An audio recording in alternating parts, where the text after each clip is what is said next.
Hello. तो हमने पिछले क्लास में पढ़ा था अलजेब्रिक एक्सप्रेशन। क्या पढ़ा था?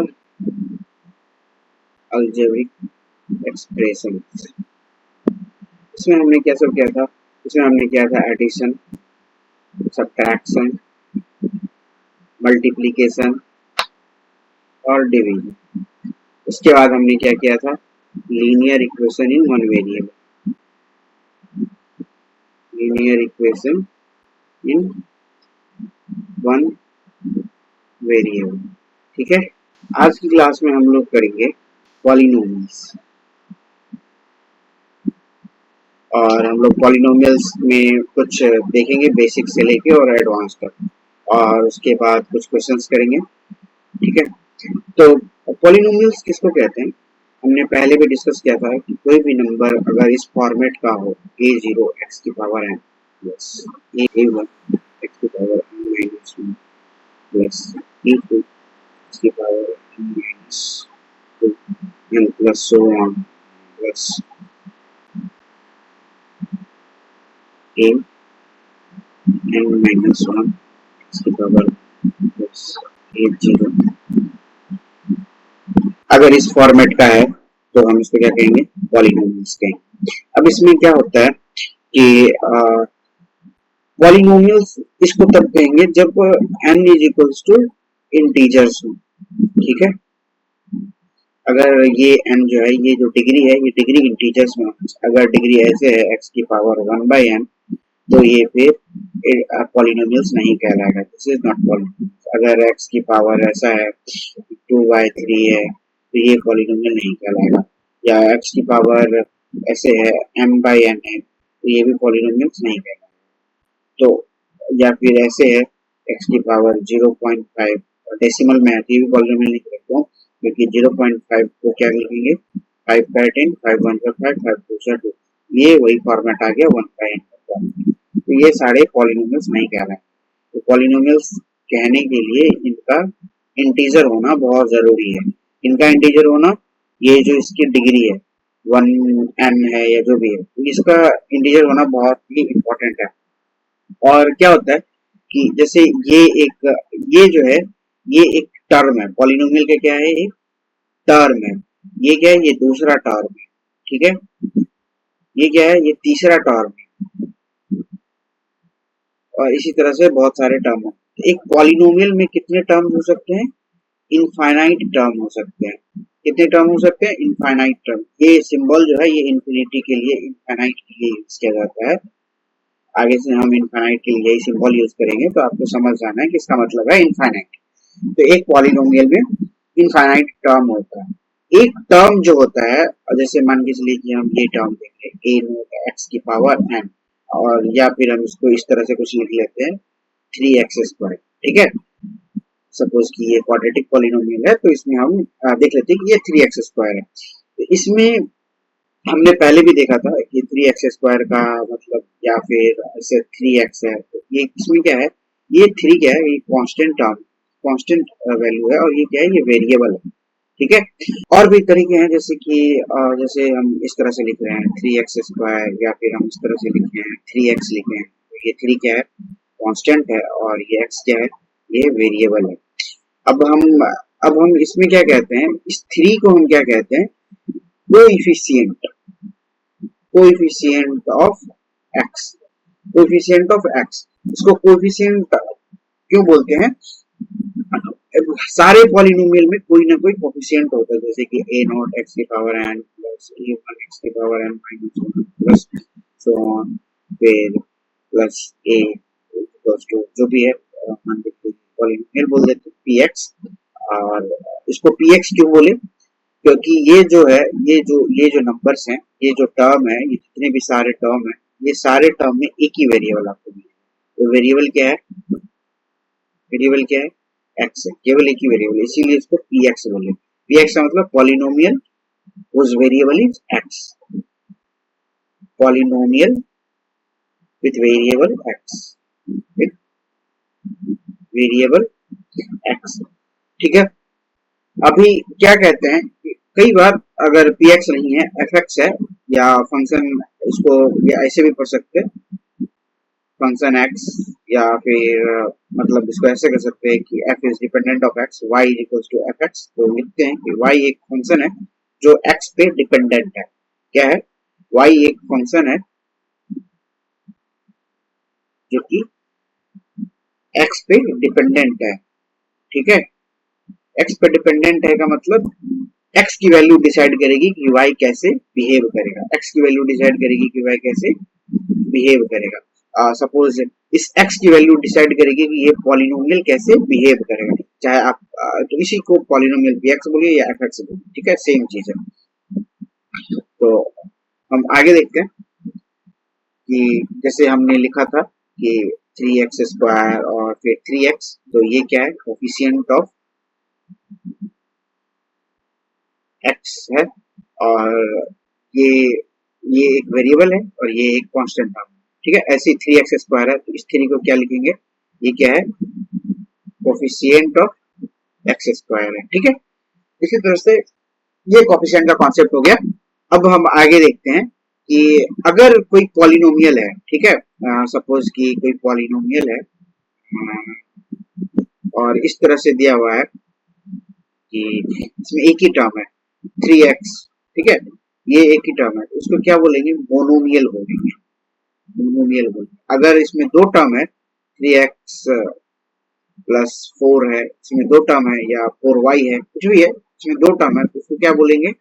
बाइनोमियल बोलेंगे। ठीक है, और अगर ऐसे है 3x प्लस 2y प्लस 6, इसमें तीन टर्म है, इसको क्या बोलेंगे?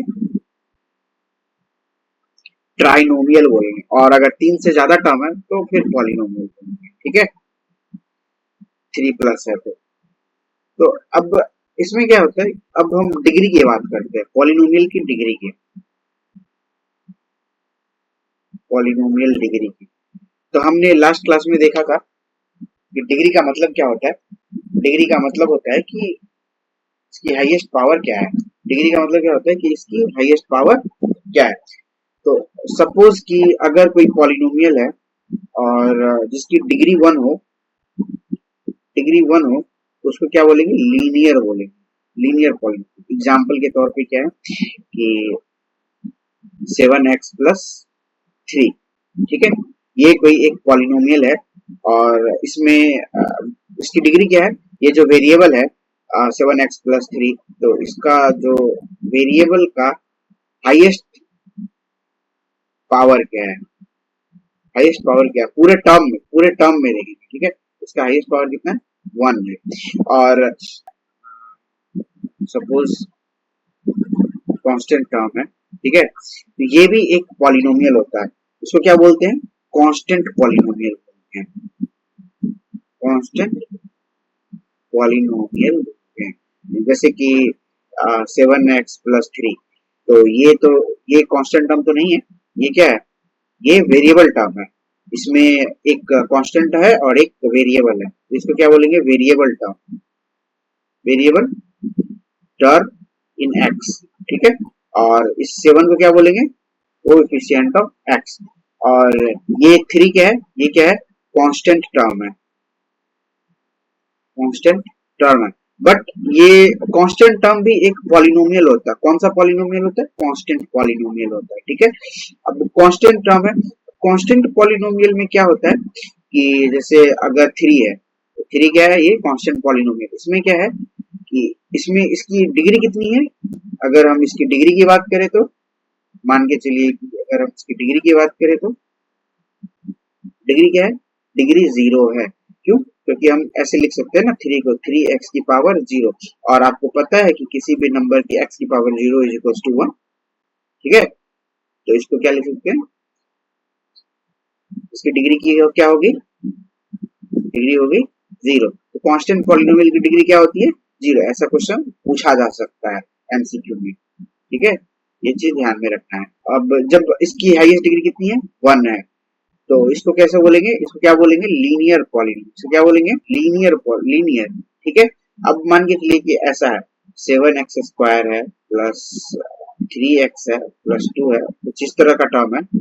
तो अब क्या करेंगे? इसमें देखेंगे तो यहाँ पे यहाँ पे इस वाले टर्म में हाईएस्ट डिग्री कितनी है 2 है, इस वाले टर्म में डिग्री कितनी है 1 है, और इस वाले टर्म में डिग्री कितनी है 0 है। ठीक है, क्यों 0 है समझ में आ गया, यहाँ से क्यों 0 है इस वाले कॉन्सेप्ट से पता चलेगा क्यों 0।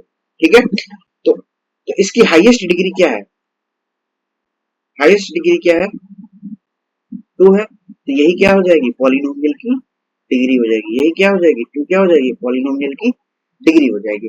तो अगर डिग्री 2 है, अगर डिग्री 2 है तो इसको क्या बोलेंगे, अगर डिग्री 2 है तो इसको क्या बोलेंगे क्वाड्रेटिक, क्या बोलेंगे क्वाड्रेटिक। ठीक है, a x cube plus b x square plus c x plus d equals to 0। तो इसमें कोएफिशिएंट ऑफ एक्स क्यूब क्या होगा ए होगा, इसमें कोई भी ये सी है, कोएफिशिएंट ऑफ एक्स स्क्वायर क्या होगा बी होगा, और इसमें कोएफिशिएंट ऑफ एक्स क्या होगा सी होगा, और कांस्टेंट टर्म क्या है इसमें टी है। ठीक है, ये समझ में आ गई। अब इसकी डिग्री क्या होगी इस पॉलिनोमियल की, सपोज कि ये कोई पॉलिनोमियल है, जीरो नहीं लिखते इसको, ठीक है, इसको लिख देते हैं पॉलिनोमियल इन एक्स। ठीक है, इसको क्या पढ़ेंगे पॉलिनोमियल इन एक्स, पॉलिनोमियल इन एक्स, इसका क्या मतलब हो गया पॉलिनोमियल विद वेरिएबल एक्स, इसका एक ही वेरिएबल है एक्स, आपको कहीं भी हर जगह एक्स दिखाई देगा, एक्स दिखाई देगा, कहीं भी अलग नहीं। और कांस्टेंट टर्म का क्या मतलब हुआ कि डी इंटू एक्स की पावर 0। ठीक है, डी इंटू एक्स की पावर 0 मतलब डी एक्स की पावर 0 ऐसे लिख सकते हैं इसको। ठीक है, डी एक्स की पावर 0, एक्स की पावर 0 का वैल्यू कितना हो जाएगा 1, और ये क्या देगा इसका मतलब कि एक्स मतलब डिग्री ऑफ एक्स विद 0, मतलब इसका डिग्री कितना हो जाएगा, इसका डिग्री कितना हो जाएगा 0 हो जाएगा, डिग्री कितना हो जाएगा 0 हो जाएगा, इसका डिग्री कितना हो जाएगा 3 हो जाएगा, इसका डिग्री कितना होगा 2 होगा, इस वाले टर्म का डिग्री कितना होगा 1 होगा, और इस वाले टर्म का डिग्री कितना होगा 0 होगा। ठीक है, तो हाईएस्ट डिग्री कौन सा है, हाईएस्ट डिग्री ये है, तो इस पॉलिनोमियल का डिग्री क्या हो जाएगा डिग्री 3 हो जाएगा, और जब डिग्री 3 होता है तो इसको क्या बोलते हैं क्यूबिक पॉलिनोमियल बोलते हैं, क्या बोलते हैं क्यूबिक पॉलिनोमियल बोलते हैं। इसको पॉलिनोमियल इन एक्स पढ़ते हैं या फिर इसको पी एक्स पढ़ते हैं। ठीक है, पॉलिनोमियल इन एक्स या फिर पी एक्स पढ़ते हैं। ठीक है, अब हम लोग देखेंगे कि जीरो पॉलिनोमियल क्या होता है, जीरो पॉलिनोमियल क्या होता है। तो सपोज कोई पॉलिनोमियल है पी एक्स और ये इस फॉर्मेट में है ए नॉट एक्स की power n plus a one x की पावर एन माइनस प्लस ऐसा है dot dot dot dot plus a है। तो अगर मान के चलो कि ए जीरो ए वन, ठीक है, ए टू, ठीक है, A N, A n minus one, A n minus to, A n minus one और ए एन। ठीक है, तो अगर इस तरह का ये है और ये सारे वेरिएबल का वैल्यू 0 है, ठीक है, तो ये पॉलिनोमियल क्या हो जाएगा p x is equal to क्या हो जाएगा 0 हो जाएगा, क्योंकि ये सब जो है इसका वैल्यू ये 0 हो जाएगा, ये 0 0 समथिंग 0, ये भी 0 हो जाएगा। ठीक है, अब बीच में भी अगर आएगा सपोज तो वो भी 0 हो जाएगा, तो 0 तो समथिंग क्या हो जाएगा 0, तो पॉलिनोमियल की वैल्यू कितनी होगी 0, तो पी एक्स इक्वल टू 0। तो इस तरह के पॉलिनोमियल को क्या बोलते हैं जीरो पॉलिनोमियल, इस तरह के पॉलिनोमियल को क्या बोलते हैं जीरो पॉलिनोमियल। अब जीरो पॉलिनोमियल की डिग्री क्या होती है भैया, इसकी डिग्री कैसे पता करेंगे, तो अभी क्या करेंगे, तो जैसे कोएफिशिएंट को सॉल्व, जब जीरो पॉलिनोमियल की डिग्री क्या होती है अनडिफाइंड होती है, इसकी डिग्री क्या होती है नॉट डिफाइंड। ठीक है, इसकी डिग्री क्या होती है नॉट डिफाइंड या अनडिफाइंड, इसी को क्या बोलेंगे, या फिर इसी को क्या बोलेंगे अनडिफाइंड बोलेंगे, अनडिफाइंड। ठीक है, ये बात समझ में आ गई, ये बात समझ में आ गई। अब हमने देखा कि डिग्री देखी, टर्म देखे, कोएफिशिएंट्स देखे, ठीक है, अलग अलग देखे। अब हम देखते हैं कुछ पॉलिनोमियल्स को ऑपरेट कैसे करते हैं। तो सपोज कि एक पॉलिनोमियल है हमारे पास p x is equal to 5x cube minus 2x² plus 3x minus 2 है। ठीक है, ये हमारे पास एक पॉलिनोमियल है और कोई हमको कहता है कि p1 कितना होगा और p0 कितना होगा। तो आप लोग अब तक समझ गए होंगे कि p1 का मतलब कि value of this polynomial at x equals to 1 और p0 का मतलब value of this polynomial at x equals to 0। ठीक है, तो हम देखेंगे p1 का मतलब क्या होगा, जहां जहां x है वहां वहां 1 डाल 5 इंटू 1 का होल क्यूब माइनस 2 इंटू 1 का whole square plus 3 into 1 minus 2। अब हम इसको सॉल्व करेंगे तो 5 1 का होल क्यूब 1 माइनस 2 1 का होल स्क्वायर 1 प्लस 3 माइनस 2। तो 5 प्लस 3 कितना हो गया 8, 2 माइनस 2 कितना हो गया 4, कितना हो गया 8 माइनस 4, ये कितना हो गया 4। p1 की वैल्यू कितना होगी 4 आ गई। ठीक है, अब p0 की वैल्यू पूछेगा तो हम इसमें p0 की वैल्यू क्या हो जाएगी 5 इंटू 0 का होल क्यूब माइनस 2 इंटू 0 का whole square plus 3 into 0 minus 2। तो ये जो है ये 0 इंटू समथिंग, ये तो पूरा 0, ये भी 0, ये भी 0, तो क्या बचा माइनस 2। तो p0 का वैल्यू कितना हो गया माइनस 2। ठीक है, तो इसी तरह से इसका वैल्यू निकालेंगे। अब हम बात करेंगे रूट्स और जीरोस। रूट्स और जीरोस एक ही मतलब होता है। ठीक है, तो रूट्स और जीरोस की बात करेंगे। रूट्स और जीरोस की बात करने से पहले हम देखेंगे कि लीनियर पॉलिनोमियल का रूट्स और जीरोस। ठीक है, उसके बाद देखेंगे quadratic polynomial.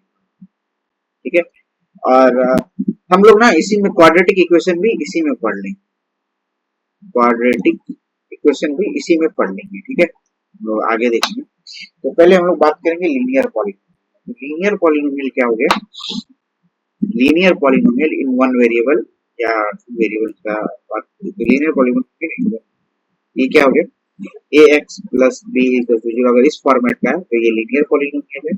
ax square plus bx plus c equal to 0 है तो ये क्या हो गया क्वाड्रेटिक पॉलिनोमियल हो गया। ये क्या हो गया क्वाड्रेटिक पॉलिनोमियल हो गया। अगर हम क्यूबिक पॉलिनोमियल की बात करें उसका फॉर्मेट कैसा होगा, उसका फॉर्मेट कैसा होगा ax cube plus bx square plus cx plus d equals to 0। ये क्या हो गया ये क्यूबिक पॉलिनोमियल हो गया। और अगर फोर्थ रूट पॉलिनोमियल की बात करें तो इसी तरह से, या फिर अगर पॉलिनोमियल की बात करें तो क्या हो जाएगा ये a नॉट x की power n plus a1 x की power n minus 1 plus a2 x की power n minus 2 plus so on plus an। ठीक है, an टू 0 इक्वल्स टू 0 देंगे तो ये एक इक्वेशन बन जाता है। इसको इक्वल टू 0 नहीं देते तो पॉलिनोमियल बोलते हैं। तो ये फॉर्मेट होता है, ये फॉर्मेट होता है ये सारे पॉलिनोमियल्स का। अब हम एक चीज देखते हैं, जैसे ये वाला जो है ये इस वाले को देखते हैं, ये थोड़ा देखने में बड़ा लग रहा है तो आप लोग को डरना नहीं। देखो ये क्या है, जैसे जैसे हम टर्म में आगे बढ़ते जा रहे हैं ये x की पावर क्या हो रही है घटती जा रही है, घटती जा रही है, घटती जा रही है। और ये जो है कोफिशिएंट का जो नीचे का सफिक्स बढ़ता जा रहा है, कोफिशिएंट के सफिक्स से कोई लेना देना वैसे है नहीं। ठीक है, ये a0 अलग कोफिशिएंट है, a1 अलग कोफिशिएंट है, a2 अलग कोफिशिएंट, वैसे an अलग कोफिशिएंट है। सिमिलरली आप इसमें देखेंगे क्यूबिक पॉलिनोमियल में यहाँ पे 3 था, यहाँ पे 2 है, यहाँ पे 1 है और यहाँ पे 0 है। मतलब ये जो डिग्री की जो पावर है वो घटते जा रही है जैसे जैसे टर्म बढ़ाते जा रहे हैं। फिर यहाँ पे 2 है, यहाँ पे 1 है। ठीक है, और यहाँ पे क्या है 0 है, मतलब x की पावर 0। जैसे इसको लिख सकते हैं x की पावर 0, x की पावर 0 इक्वल्स टू 1, कोई फर्क नहीं पड़ना है। यहाँ पे क्या है 1 है और यहाँ पे क्या है 0 है। तो ये डिग्री घटती जा रही है, तो वैसे इसमें भी डिग्री हम घटाते जा रहे हैं। n में से 1 घटा है, फिर n में से 2 घटा है, ऐसे घटाते घटाते यहाँ पे क्या हो जाएगी x की पावर 0, n में से n घटा दें। ठीक है, 0 का मतलब n माइनस n। ठीक है, x की पावर n माइनस n। ठीक है, और फिर ये कोफिशिएंट a है, ये b है, ये c है, ये d है। a है कोफिशिएंट ऑफ x क्यूब, तो ये a नॉट हो गया कोफिशिएंट ऑफ x की पावर n। फिर ऐसे a1 हो गया कोएफिशिएंट ऑफ x पावर, ऐसे an हो गया, ठीक है, कांस्टेंट टर्म, ये क्या हो गया, कांस्टेंट टर्म, ठीक है, क्योंकि x की पावर 0 का वैल्यू कितना हो जाएगा, 1 हो जाएगा, ये वैल्यू कितनी हो जाएगी, किसी नंबर की हम लोग देखे थे पिछले क्लासेस में, ठीक है। इसी तरह से हर पॉलिनोमियल में आपको देखने को मिलेगा एक वेरिएबल टर्म होगा और एक कांस्टेंट टर्म, फिर वेरिएबल टर्म है, फिर वेरिएबल टर्म है, फिर एक कांस्टेंट टर्म। वेरिएबल टर्म में इसका डिग्री 2 है, इसका डिग्री 1 है, इसका डिग्री 0, ठीक है। फिर यहाँ पे वेरिएबल टर्म, फिर यहाँ पे वेरिएबल टर्म, फिर एक कांस्टेंट टर्म, इस तरह से। और वेरिएबल टर्म में देखेंगे तो इसकी डिग्री घटती जाएगी जैसे जैसे आगे बढ़ेंगे, और हाईएस्ट डिग्री डिसाइड करेगा कि ये किस तरह का पॉलिनोमियल होगा, क्वाड्रेटिक होगा या क्यूबिक होगा या फिर सीधे पॉलिनोमियल हम उसको बोले, ठीक है। समझ में आ रही है बात, बहुत आसान है, कुछ भी मुश्किल नहीं। अब जब हम बात करेंगे रूट्स और जीरोस ऑफ द पॉलिनोमियल की, तो रूट्स और जीरोस क्या है कि मतलब वो नंबर जिसकी वजह से ये जो पॉलिनोमियल है px ये क्या हो जाए, जीरो हो जाए, इसकी वैल्यू क्या हो जाए, जीरो हो जाए, ठीक है, या वो टर्म या x की वो वैल्यू जहां पे ये जीरो है। और इसका मतलब क्या होता है हम देखेंगे ग्राफ के थ्रू, ग्राफिकल मीनिंग ग्राफ के थ्रू देखेंगे। तो सपोज कि अगर हम ऐसे बोलते हैं कि कोई पॉलिनोमियल है, ठीक है, x-1, ठीक है, और हम कह रहे हैं कि x इक्वल टू 1 क्या है, इसका रूट है, ठीक है। तो अगर x की वैल्यू 1 डालेंगे तो ये पॉलिनोमियल क्या होगी, जीरो हो जाएगी, v1 is equal to 1 minus 1 is equal to 0, क्या कर रहा है, सेटिस्फाई कर रहा है। तो क्या है, 1 x equal to 1 is the root of the polynomial, ठीक है। अगर हम इसको हम अगर मान के चलिए प्लॉट करते हैं, जैसे कि y is equal to x minus 1 है, ठीक है, और ये y एक्सिस है और ये x एक्सिस है, और अगर हम इसमें कोई 3-4 पॉइंट ले लेते हैं, सपोज कि प्लॉट ऐसे करते हैं, ये x है और ये y है, और अगर x की वैल्यू 1 लेंगे तो y कितना हो जाएगा, 0 हो जाएगा। अगर x की वैल्यू 2 लेंगे तो y कितना हो जाएगा, 2 माइनस 1 हो जाएगा। और अगर x की वैल्यू 3 लेंगे तो y कितना हो जाएगा, 2 हो जाएगा। तो हम यहाँ पे प्लॉट करेंगे, ये 0 2 3 और x की वैल्यू 0 1 2, ठीक है। अगर हम x 1 लेते हैं तो y कितना होगा, 0 होगा। इस पॉइंट को क्या बोल देते हैं, 1,0। आप लोगों ने कोऑर्डिनेट ज्योमेट्री पढ़ा हुआ कि पॉइंट को कैसे लोकेट करते हैं, ठीक है। और अगर हम x 2 लेते हैं तो y कितना होगा, 1 होगा। तो ये 1 है, इसको हटा के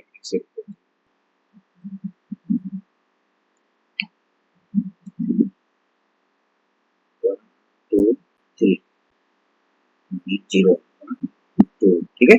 और हम कौन सा पॉइंट पहले लोकेट किए थे, 0,0, ये पॉइंट हो गया आपका, ठीक है। आप जैसे ये एक पॉइंट बनेगा, ये एक पॉइंट बनेगा, ये एक पॉइंट, सपोज कि हम इसको ये क्या हो गया सी, और बी क्या हो गया आपका 2, और सी क्या हो गया आपका 3, ठीक है। तो हम लोकेट करेंगे तो क्या बोलेंगे, ठीक है। और ये पॉइंट क्या हो गया, कब बी पॉइंट हो गया, ठीक है। ये पॉइंट क्या हो गया, बी पॉइंट, बी पॉइंट क्या हो गया 2, क्या हो गया 0, ठीक है। और ये हो गया सी पॉइंट, आंसर 3,2। यहाँ से ट्रेस करेंगे, यहाँ से ट्रेस करेंगे, 3 पॉइंट हो गया 3, क्या बोलेंगे सी पॉइंट, ठीक है। अब हम इन सारे लाइन मिलाएंगे, ठीक है, इस लाइन को ठीक है, इस तरह से कुछ है, ठीक है। तो ये क्या होगा, ये एक स्ट्रेट लाइन, क्या बना, स्ट्रेट लाइन, क्या बना, स्ट्रेट लाइन। और ये एक्स एक्सिस को कितनी बार कट कर रहा है, एक बार कट कर रहा है, कितनी बार कट कर रहा है, एक बार कट कर रहा है। तो इसका क्या मतलब है, इसका जीरो कितना है, एक ही जीरो होगा, नंबर ऑफ जीरोस, मतलब कितना जीरो होगा इसमें, इसमें क्या होगा, नंबर ऑफ जीरोस या फिर रूट्स कह लीजिए, जीरोस या रूट्स एक ही बात है। कितना होगा? Equals to 1। क्यों? क्योंकि ये एक्स एक्सिस को एक ही बार कटता है और हम देख भी रहे हैं एक्स इक्वल्स टू 1 इसका रूट है, एक ही रूट है, और कोई भी वैल्यू आप डाल दीजिए एक्स की जगह पे, ये एक्स जीरो नहीं है। और कोई भी वैल्यू अगर आप एक्स इक्वल्स टू और कोई भी वैल्यू डालते हैं तो ये जीरो नहीं है। ठीक है, क्वाड्रेटिक। और हम यहाँ पे देखेंगे कि इसकी और इसमें और सिंपल तरीका है जानने का कि मतलब ग्राफिकल मेथड के बिना भी, जैसे कि p x is equals to x minus one है, तो ये कैसा है? लीनियर पॉलिनोमियल है, लीनियर पॉलिनोमियल। और आप लोग समझ गए होंगे कि इसको लीनियर पॉलिनोमियल क्यों बोल रहे हैं, क्योंकि इसका जो डिग्री है वो क्या है? 1 है। इस पॉलिनोमियल का डिग्री क्या है? 1 है, इसीलिए इसको लीनियर पॉलिनोमियल। और डिग्री 1 है, इसीलिए एक्स एक्सिस को एक बार कट किया है, और इसीलिए इसका नंबर ऑफ जीरोस क्या है? 1 है, या रूट्स क्या है? 1 है। अगर हम x square plus b x plus c equals to 0, और अगर हम इसमें देखेंगे तो अगर हम इसका ग्राफ प्लॉट करेंगे तो इसका ग्राफ कुछ इस तरह से है, पैराबोलिक। ठीक है, इसको बोलते हैं पैराबोलिक, पैराबोलिक कर्व। ठीक है, ये पैराबोलिक है। और ये देखिए, ये एक्स एक्सिस को कितनी बार कट कर रहा है? 2 बार कट कर रहा है, एक बार, 2 बार। इसके कितने रूट्स हो गए? 2 रूट्स हो गए। कितने रूट्स हो गए? 2 रूट्स होंगे। या फिर कितने जीरोस होंगे? या फिर 2 जीरोस कह लीजिए। ठीक है, और सपोज कि जो यहाँ पे कट किया इसकी वैल्यू कुछ है x1 या x2 या a या b, जो भी है, या फिर अल्फा या बीटा, क्योंकि ए बी तो यहाँ पे हम यूज ही कर रहे हैं, उस रूट्स को बोल देते हैं अल्फा है, इस रूट्स को बोल देते हैं बीटा है। ये दो जगह पे ग्राफ को कट कर है। पैराबोलिक कर्व कभी कभी ऐसा भी आएगा आपको देखने के लिए। ठीक है, तो यहीं पे अल्फा और बीटा, यहीं पे दोनों रूट्स होंगे। यहाँ पे क्या है? Alpha is not equals to beta. ठीक है, ये दोनों अलग अलग है। ठीक है, बट यहाँ पे क्या है? Alpha is equals to beta, ये दोनों सेम है, और यहीं पे दो रूट्स मिलेंगे। ठीक है, आपको इसका भी रूट कितना होगा? रूट्स कितने होंगे? 2 रूट्स होंगे। और रूट्स कैसा होगा इसका? इक्वल होगा। ठीक है, इसका रूट्स कैसा होगा? डिस्टिंक्ट होगा, मतलब अलग अलग होगा। ठीक है, ये समझिए, ये पैराबोलिक कर्व का रिप्रेजेंटेशन है। अगर इसी तरह से क्यूबिक कर्व है, a x cube plus b x square plus c x plus d को 0 है, तो क्यूबिक कर्व कुछ इस तरह से दिखता है। ठीक है, ये इस तरह से दिखता है cubic curve, y equals to x cube का ग्राफ है ये। ठीक है, तो अब अगर हम इसको कुछ नंबर्स लेके प्लॉट करें, प्लॉट कैसे करते हैं? तो जैसे हम यहाँ पे वैल्यू मान के चले वैसे ही यहाँ पे भी वैल्यू मानेंगे, और फिर हम इसको प्लॉट करने की कोशिश करेंगे। इसको हम ऐसे प्लॉट करते हैं। ठीक है, अब हम आगे बात करते हैं जीरोस ऑफ द पॉलिनोमियल। तो अगर पॉलिनोमियल लीनियर है, जैसे कि 7x प्लस 3 है, तो अब इसमें अगर हम बात करें कि जीरोस ऑफ द पॉलिनोमियल की, तो क्या होगा? पी एक्स इक्वल्स टू हम 0 रखेंगे, पी एक्स की वैल्यू क्या करेंगे? 0 डाल देंगे। इसका क्या मतलब हुआ? 7x प्लस 3 इक्वल्स टू 0, तो 7x equals to minus 3, x is equals to minus 3/7। अब अगर x की ये वैल्यू अगर हम इस इक्वेशन में डालेंगे तो क्या होगा? हमारा px बराबर 0 आएगा। आप डाल के देख सकते हैं 7x प्लस 3, तो हम इसमें हम क्या करेंगे? डालेंगे x की जगह पे -3/7, 7 इंटू x की जगह पर डालेंगे -3/7 प्लस 3। ठीक है, तो क्या हो जाएगा? ये 7 से 7 गया, तो क्या बचा? -3 प्लस 3 इक्वल्स टू 0। ये क्या है? हमारा रिजल्ट वेरीफाई हो रहा है। ठीक है, तो इस तरह से लीनियर पॉलिनोमियल का जीरो इस तरह से फाइंड आउट करते हैं। क्या है?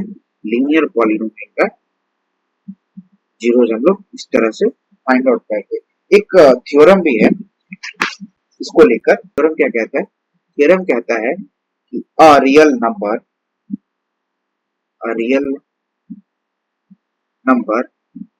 a is a zero of a polynomial px। Polynomial px क्यों बोले? क्योंकि ये पॉलिनोमियल है उसका वेरिएबल क्या है, एक्स है, केवल एक्स है, P x if p of a बराबर 0। और इस केस में क्या बोलेंगे, in this case a is also called the root of the equation, root of the equation px equals to 0। Root और जीरोस बोलिए एक ही बात है, ठीक है, रूट्स और जीरो एक ही बात है।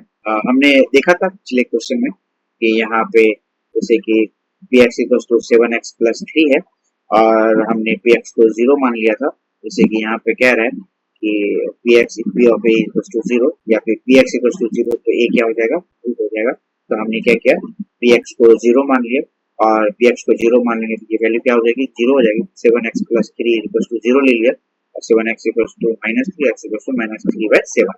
ये माइनस 3/7 क्या हो गया, रूट हो गया। क्या हो गया, रूट हो गया। ये क्या हो गया, रूट हो गया पॉलिनोमियल का। अब अगर हम इस रूट को पॉलिनोमियल में डाल के देखेंगे क्या बोलता है, अगर a जो है रूट है या a is real number, zero zero बोलिए या रूट बोलिए एक ही बात है, ठीक है। तो अगर a जो है रूट है पॉलिनोमियल का तो p ऑफ a बराबर 0 होगा। तो हमने यहाँ पे चेक किया कि p ऑफ -3/7 ये चीज इज इक्वल टू 0 आ रहा है। -3/7 p ऑफ -3/7 यानी कि x की वैल्यू जो है हम उसको -3/7 से रिप्लेस कर देंगे। तो हमने 7 इंटू -3/7 x की वैल्यू को -3/7 से रिप्लेस कर दिया प्लस 3 और इसको सॉल्व किया तो ये क्या आ गया, 0 आ गया। तो हमारा जो ये रिजल्ट है, ये रिजल्ट हमारा ये जो स्टेटमेंट है ये स्टेटमेंट हमारा सेटिस्फाई कर रहा है, ठीक है। अगला स्टेटमेंट क्या है कि हम एक every linear polynomial in one variable has a unique zero। क्या कहता है, every linear polynomial in one variable has a unique zero, has a unique zero। इसका मतलब क्या है कि जैसे कि हमने देखा था यहाँ पे ये लीनियर पॉलिनोमियल है, ठीक है। हमने लीनियर पॉलिनोमियल का एग्जांपल लिया था px इक्वल टू x-1 और हम इसको सॉल्व किए और यहाँ पे हमारा देखिए कि x एक्सिस को ग्राफ एक ही बार कट कर रहा है। x एक्सिस को ग्राफ कितनी बार कट कर रहा है, ये जो स्ट्रेट लाइन है x एक्सिस को कितनी बार कट कर रहा है, एक बार कट कर रहा है। तो इसका जो रूट्स है एक ही रूट होगा या रियल मतलब इसका जो जीरोज है ये एक ही जीरोज होगा। और हम ऐसे भी देख सकते हैं कि इसका हाईएस्ट डिग्री जो है 1 है। तो ये जो है इसका जो रूट है x इक्वल टू 1, ये इसका रूट है x-1 का और ये क्या है, ये यूनिक है। यूनिक कहने का मतलब क्या है कि ये एकलौता ऐसा है जो इस रिजल्ट को सेटिस्फाई करेगा और दूसरा कुछ नहीं। और जैसे कि हमने यहाँ पे भी देखा था ये लीनियर पॉलिनोमियल है 7x प्लस 3 और वन वेरिएबल का है, इसमें एक ही वेरिएबल अगर इस तरह से रहता 7x plus 3y plus 6 is equal to 0 is equal to px, sorry is equal to px, अगर ये तो ये इसको px और y बोलते हैं। क्यों, क्योंकि ये पॉलिनोमियल जो है इसका वेरिएबल x भी है और y भी है, ठीक है। इसका वेरिएबल क्या है, x भी है और y भी है। तो ये वन वेरिएबल का नहीं है, ये दो वेरिएबल का। इसमें कितने वेरिएबल है, दो वेरिएबल है x और y। ये कितना हो गया, टू वेरिएबल, ठीक है, समझ में आ गया। और पर ये इसका ये पर है क्या अंतर, ये भी है लीनियर पॉलिनोमियल, ये भी क्या है, लीनियर पॉलिनोमियल ही है। लीनियर पॉलिनोमियल कहने का मतलब कि जो वेरिएबल है उसकी हाईएस्ट डिग्री 1 होनी चाहिए, ठीक है। ये वेरिएबल भी है, इसकी highest degree linear polynomial in two variable हो गया ये, ठीक है। पर ये क्या है, linear polynomial in one variable और every linear polynomial in one variable has a unique zero. और ये चीज हम यहाँ से देख रहे हैं, इसका -3/7 है। अगर x की वैल्यू -3/7 नहीं होके कुछ और होती तो ये जीरो नहीं आता। आप ट्राई करके देख सकते हैं, x की वैल्यू फाइव रख के देख सकते हैं या x की वैल्यू -1 रख के देख सकते हैं या x की वैल्यू 3/7 रख के देख सकते हैं, ये जीरो नहीं आएगा, ठीक है।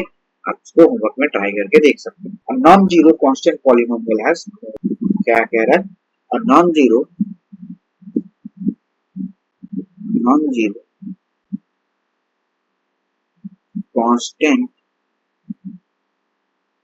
polynomial has zero। इसका मतलब क्या होगा? सपोज कोई पॉलिनोमियल है 3, ठीक है, ये कैसा पॉलिनोमियल है? Constant polynomial. ये कैसा पॉलिनोमियल है? Constant polynomial. इसमें एक भी वेरिएबल टर्म नहीं है, इसलिए इसको क्या बोलेंगे? इसमें एक भी वेरिएबल टर्म नहीं है, इसलिए इसको क्या बोलेंगे? Constant polynomial. तो ये क्या है? ये एक कांस्टेंट पॉलिनोमियल है। 3 एक कांस्टेंट नंबर है, तो इसको कांस्टेंट पॉलिनोमियल बोलेंगे।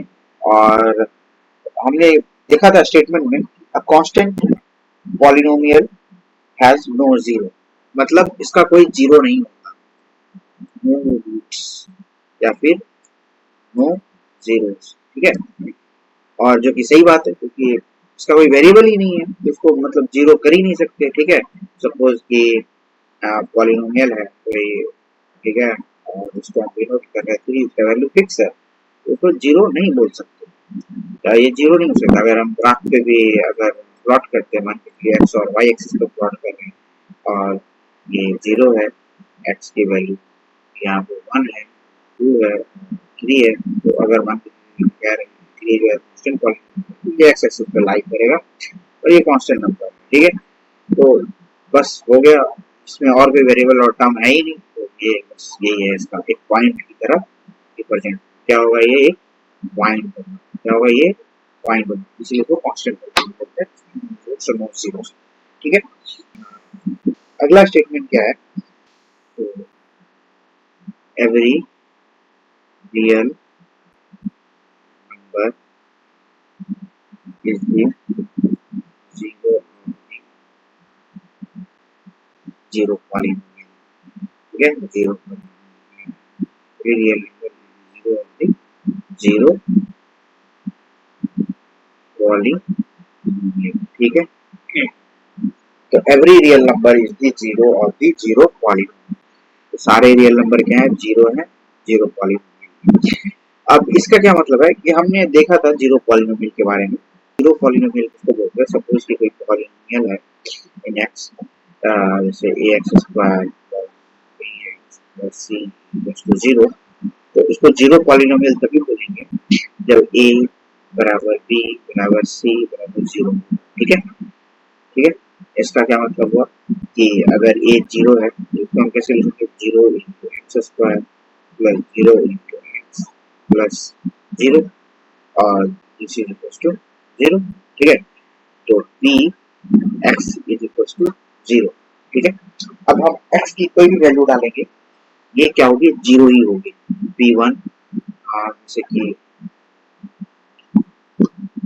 P x is equals to x square plus 3x plus c equals to zero है, और अगर ये जीरो पॉलिनोमियल है तो इसका जो कोफिशिएंट है, मतलब this is not equals to zero, मतलब ये एक पॉलिनोमियल है, और अगर ये जीरो पॉलिनोमियल है तो इसका मतलब है कि a बराबर b बराबर c बराबर जीरो, ठीक है। और जब ऐसा हो a बराबर b बराबर c बराबर जीरो, इसका मतलब क्या है? पी एक्स की वैल्यू क्या है? Zero into x square plus zero into x plus zero, तो इसका क्या मतलब हो गया? पी एक्स बराबर जीरो इंटू समथिंग जीरो ही होता है, पी एक्स बराबर जीरो, ठीक है। तो अब अगर हम एक्स की कोई भी वैल्यू डालें, इस पर कोई फर्क नहीं पड़ने वाला, कोई फर्क नहीं पड़ने वाला, तो कोई फर्क नहीं पड़ेगा, ठीक है, कोई फर्क नहीं पड़ेगा इसको, ठीक है। ये बॉस बन के बैठा हुआ है कि भैया आप एक्स की कोई भी वैल्यू ले लो, मुझे कोई फर्क नहीं पड़ता। तो ये क्या होगा कि इसको कोई फर्क नहीं पड़ेगा, तो आप P1 ले लो तो भी जीरो आएगा, P2 ले लो तो भी जीरो आएगा, P-1 ले लो तो भी जीरो आएगा, P 0.5 ले लो तो भी जीरो आएगा, ठीक है। ये कोई भी वैल्यू ले लो, ये क्या होगा? जीरो ही आएगा। क्यों? क्योंकि पी एक्स क्या है? Zero x square plus zero x plus zero, ऐसा है। अब कोई भी नंबर ले लो, एक्स की कोई भी वैल्यू ले लो, कोई भी वैल्यू ले लो, एनी वैल्यू, ठीक है, कोई फर्क नहीं पड़ेगा। एक्स की कोई भी वैल्यू ले लो, पी एक्स क्या होगा? P x always will be zero, P x always will be zero, always zero. P x की वैल्यू हमेशा क्या आएगी? जीरो ही आएगी, ठीक है। और रियल नंबर तो आप लोग समझते हैं रियल नंबर किसको कहते हैं, ठीक है। तो एक सेपरेट सेशन में हम लोग रियल नंबर की हायरार्की के बारे में डिस्कस करेंगे कि रियल नंबर क्या है, कैसे करते हैं। अगला स्टेटमेंट क्या है, अगला स्टेटमेंट क्या है, x minus 1 is a factor of the polynomial bx a equals to 0। क्या कह रहा है कि x minus a जो है, x minus a जो है, ये जो है क्या है, फैक्टर है इस चीज का, पॉलिनोमियल px का, अगर p of a बराबर 0 है तो उसको लिखते हैं x minus a is a factor of the polynomial polynomial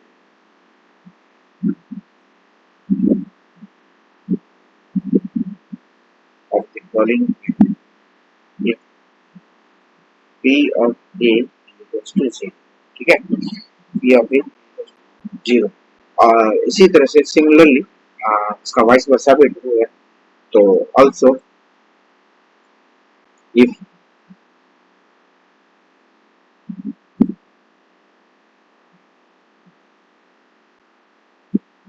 also if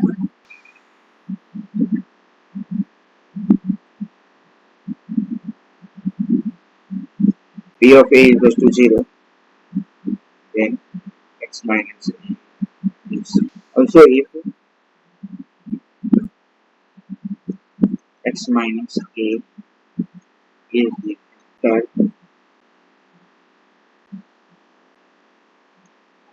bx then p of a equals to 0, ठीक है। Also if x minus a is the factor of px then p of a equals to 0, ये इसका vice versa भी क्या होगा, true होगा, ठीक है। ये इसका वाइस वर्सा भी क्या होगा, ट्रू होगा। x minus a is a factor of the polynomial p of a is equals to 0 और also if x minus a is the factor of px then p of a is equals to 0। इसका क्या मतलब है, आइए हम समझते हैं कि और सपोज जैसे कि हमारे पास कोई ऐसा क्वेश्चन है p of x is equals to x minus 1, ठीक है, और हम कह रहे हैं कि अगर x minus 1 p of a equals to x minus 1 है, हम कह रहे हैं कि if मान के चलिए कि हम कह रहे हैं p of 1 निकाल दें तो क्या हो जाएगा, 1 minus 1 x की जगह पे 1 डाल देंगे, ये क्या हो गया, 0 हो गया। तो हम क्या कह सकते हैं, p of 1 क्या है, 0 है, इसका मतलब क्या हो गया कि x इक्वल्स टू 1 जो है ये ऐसी वैल्यू है जो इस पॉलिनोमियल को सेटिस्फाई कर, ठीक है। तो इसका मतलब क्या हो गया, x माइनस 1 जो है फैक्टर है, इसका फैक्टर है। फैक्टर कहने का मतलब x माइनस 1 क्या है, फैक्टर है। फैक्टर कहने का मतलब अगर हम इस पॉलिनोमियल px को डिवाइड करेंगे x माइनस 1 से तो रिमाइंडर कितना आएगा, 0 आएगा। रिमाइंडर कितना आएगा, 0 आएगा, ठीक है। रिमाइंडर कितना आएगा, 0 आएगा, कोई भी रिमाइंडर नहीं बचेगा, इसीलिए x माइनस 1 जो है इसका फैक्टर है। जैसे कि मान के चलिए 12 का फैक्टर क्या क्या होगा, 2, ठीक है, 3, 4, 6, 12 और 1 भी, 1 तो यूनिवर्सल फैक्टर होता है सबका। तो अगर हम 12 को 12 से डिवाइड करेंगे तो रिमाइंडर 0 आएगा, 2 से डिवाइड करेंगे तो रिमाइंडर कितना आएगा, 0 आएगा। 12 को 3 से डिवाइड करेंगे तो रिमाइंडर कितना आएगा, 0 आएगा। 12 को 4 से डिवाइड करेंगे तो ये सब क्या है, इसके फैक्टर होगा, ठीक है। में आ रही है बात। सिमिलरली इसी तरह से ये सब क्या है, इसका फैक्टर है। एक क्वेश्चन है तो ये क्वेश्चन कहते हैं find the value of k, ठीक है, find the value of k if x minus 1 is a factor of x minus 1 is a factor of 4x cube plus 3x square minus 4x plus k, ठीक है। अगर x minus 1 जो है इसका factor है तो k का value find करना है, ठीक है। ये बहुत ही सिंपल और आसान सा क्वेश्चन है, तो इसको सॉल्व करेंगे। तो सॉल्व कैसे करेंगे, कि हम क्या कह रहे हैं कि x माइनस वन जो है फैक्टर है, यानी कि x is equals to one जो है इसको सेटिस्फाई करेगा। ठीक है, तो सपोज कि हमारा पॉलिनोमियल जो है पी एक्स क्या है, 4x³ plus 3x² minus 4x plus k। ठीक है, और क्या कह रहा है कि x माइनस वन जो है इसका फैक्टर है, तो qx इज इक्वल्स टू क्या है, x माइनस वन। तो qx जो है इसका फैक्टर है, तो इसका जीरोस निकालेंगे, तो जीरोस ऑफ qx क्या हो जाएगा, qx इक्वल्स टू जीरो करेंगे, तो इससे क्या आएगा हमारे पास, x minus one equals to zero, x equals to one, तो इसका जीरो क्या आ गया, वन आ गया। अब ये जो जीरोस है, अब कह रहा है कि qx जो है फैक्टर है px का, तो ये जो जीरोस है ये सेटिस्फाई करना चाहिए px को। ठीक है, px में अगर हम वन डालेंगे तो ये क्या होना चाहिए, जीरो होना चाहिए। ठीक है, तो p of one is equals to zero होना चाहिए। ठीक है, ये सेटिस्फाई करना चाहिए, क्यों, क्योंकि कह रहा है कि x माइनस वन जो है फैक्टर है, ये कह रहा है x minus one is a factor. ठीक है, तो हम p ऑफ वन देखेंगे, p of one is equals to क्या हो जाएगा, 4 इंटू वन का whole cube plus 3 into one का whole square minus 4 into one और प्लस के। ठीक है, ये क्या हो गया, 4 प्लस 3 माइनस 4 प्लस के। ठीक है, प्लस 4 माइनस 4 के क्या हो गया, 3 प्लस के। ठीक है, तो p of one is equal to 3 plus k, और ये कितना आना चाहिए, जीरो आना चाहिए। ठीक है, तो यहाँ से k की वैल्यू कितना आ गई, माइनस 3 आ गई।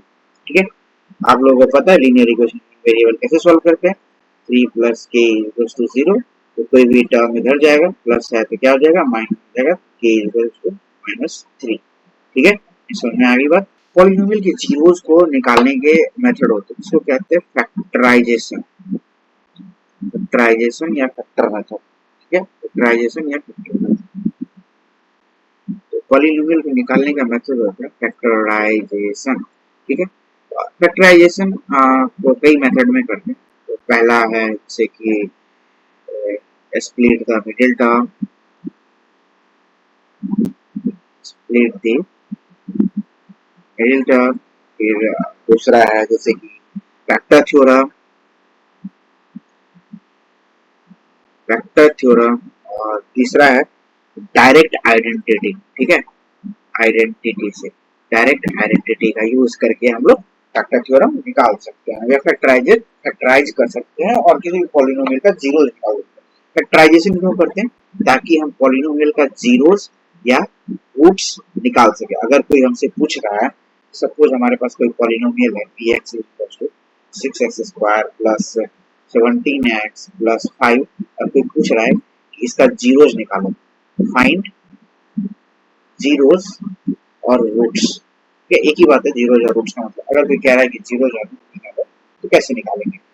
और अगर मान लीजिए दूसरा पॉलिनोमियल है P X equals to x³ minus 23x² plus 142x minus 120 है, और कोई हमसे कह रहा है find root of the polynomial of the given poly, इस पॉलिनोमियल का रूट कैसे निकालना है या फिर रूट कैसे फाइंड करना है। ठीक है, ये पॉलिनोमियल है। ठीक है, तो हम कैसे करेंगे, तो इसके रूट्स को फाइंड करने का मेथड है फैक्टराइजेशन करेंगे। ठीक है, फैक्टराइजेशन करेंगे, फैक्टराइजेशन के कई मेथड हैं, स्प्लिट द मिडिल टर्म या फैक्टर थ्योरम या डायरेक्ट आइडेंटिटी का यूज करेंगे।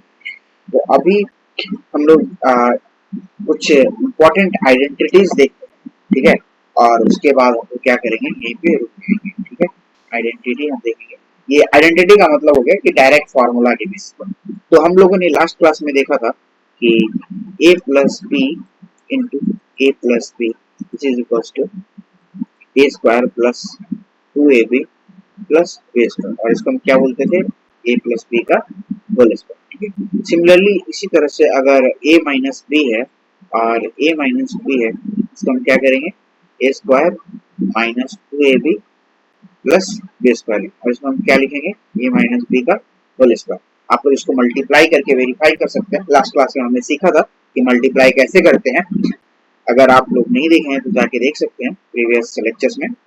और अगर हम ऐसे लिखें a square minus b square, इसका मतलब है a plus B into a minus b. और अगर इस तरह से है a plus b plus c का होल स्क्वायर है, ये क्या हो जाएगा a square plus B square plus c square plus 2 times a b plus b c plus a c. आप लोग इसको वेरीफाई कर सकते हैं, a square plus B square plus c square को हम लोग क्या लिख सकते हैं ए प्लस बी प्लस सी, और फिर इसको क्या लिख सकते हैं ए प्लस बी प्लस सी, और इसको मल्टीप्लाई कर सकते हैं। मल्टीप्लाई कैसे करते हैं हमने देखा था, जैसे 2 नंबर का करते पहले इस नंबर का करेंगे इसके साथ, फिर इसके साथ, फिर इसके साथ, और फिर सिमिलरली इसका करेंगे इसके साथ इसके साथ इसके साथ, और फिर इसी तरह से सी का करेंगे इसके साथ और इसके साथ एक एक, और फिर उसके रिजल्ट को लिखेंगे तो ये वैल्यू आ जाएगी। ठीक है, आप वेरीफाई करके चेक कर सकते हैं, मल्टीप्लाई करके होमवर्क। ठीक, अब अगर इसी तरह से ये होता कि a cube plus b cube का, तो क्या लिखते a plus B into a square plus B square minus a b. और अगर ऐसे होता a cube minus b cube, तो क्या लिखते a minus b into a square plus B square plus a b. और भी आइडेंटिटीज हैं, जैसे कि अगला क्या है ए प्लस बी का अगर होल क्यूब है तो क्या लिखेंगे a cube plus b cube plus 3ab into A plus b. और अगर इसको हम ओपन करेंगे तो ऐसे लिख सकते हैं a cube plus b cube plus 3a square b plus 3a b square. ठीक है, और सिमिलरली अगर हम a माइनस बी का होल क्यूब देखते हैं, ये क्या हो जाएगा a cube minus b cube minus 3ab into a minus b. और अगर हम इसको ओपन करेंगे तो क्या होगा a cube minus b cube minus 3a square b, और माइनस माइनस क्या हो जाएगा प्लस हो जाएगा 3a बी स्क्वायर। ठीक है, आप लोग इसको वेरीफाई कर सकते हैं मल्टीप्लाई करके। और लास्ट क्या है कि a cube plus b cube plus c cube minus 3ab c, this is equal to क्या हो जाएगा a plus b plus c, a plus b plus c into a square plus B square plus c square minus a b minus b c minus a c. ठीक है, ये हो जाएगा।